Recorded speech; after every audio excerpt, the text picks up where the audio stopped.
السلام عليكم ورحمة الله وبركاته، أهلا وسهلا بحضراتكم. النهاردة إن شاء الله هنعمل ديكور يا جماعة بسيط. خلينا نبدأ.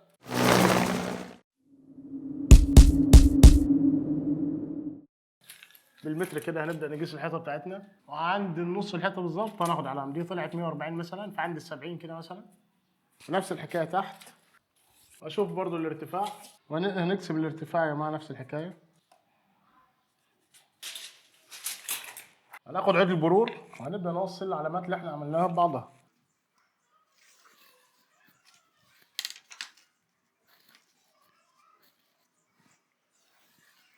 بعد كده هنبدأ ناخد لزق 4 سم، وهنبدأ كده من تحت من آخر الجنب كده، ثبت على علامة الزائد اللي احنا عملناها يا جماعة بالشكل ده يعني. حلو. وهتفضل ماشي باعتبار ان دي الوزر مثلا، وهتيجي من هنا كده تمام، من الخط ده تبدأ تمسك كده، وهتنزل على الخط الخط اللي تحت. بعد كده يا جماعة هنبدأ نثبت اللزق كده مع ذات اللزق التاني. حلو. وهتطلع بيه فوق، وهتبدأ تقطع فين بقى؟ هتسيب قيمة لزق ده، هتقيس قيمة اللزق اللي هو 4 سم ونص في الحالة دي، وهتعمل علامة، وهتيجي هنا برضو كده وهتعمل علامة نقطة كده صغيرة.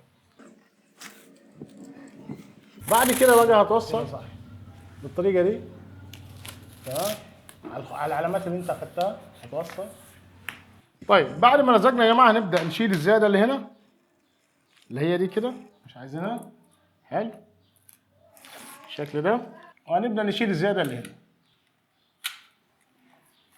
وهنبدأ نقطع على الخط اللي هنا بالشكل ده. وهنبدأ نيجي هنا كده هنعمل نفس اللي عملناها كده يا جماعة. احنا هنلاحظ طبعا ان القيمة هنا اتضاعفت. تمام تمام. طيب ما دام القيمة هنا اتضاعفت، ممكن بعد ما نلزق كده تظبط اللزق بتاعك بالمسطرة. يعني المفروض المسافة دي تكون، المسافة من هنا تكون 9.5، والقيمة من هنا برضو هتتضاعف. يعني القيمة من هنا كده هتتضاعف، هتبقى 9.5. فأنت هتاخد علامة 9.5، وهتاخد علامة على الخط 9.5،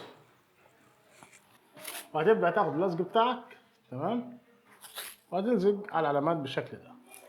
هتبدأ بقى هنفرغ، هنشيل الحتة دي تمام، هنشيل الجزء ده وهنقطع هنا على الخط.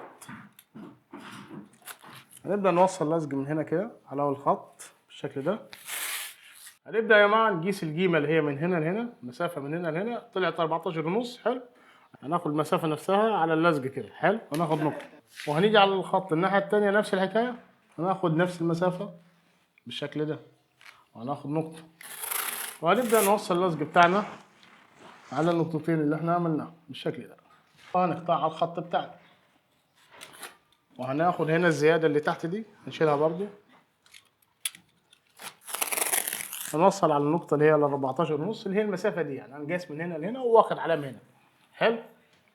وهنبدأ نقيس من هنا برضو 14.5 اللي هي نفس القيمة اللي احنا خدناها هنا وخدناها هنا، وأبدأ أقطع اللزق بالشكل ده، ونبدأ نوصل اللزق بتاعنا بالشكل ده.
وبما ان دي اخر قطعه يا جماعه، فاحنا هنمشيها على الخطوط. يعني ايه؟ مثلا هنقطع كده، حلو، تمام، قطعنا هنا، وهنبدا نقطع هنا كده، نخليها نص واحده بحيث تمشي على الخط، ما تطلعش عن الخط.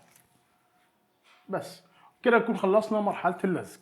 هنبدا مرحله الدهان. بعد ما لزقنا اللزق بتاعنا، انا هدهن لون كده زي دواء الكحه، هو اسمه هافان يعني في روايه اخرى. انت ممكن تدهن اي لون اغمق من الارضيه، ما فيش عندك مشكله. هنبدا بسم الله ندهن.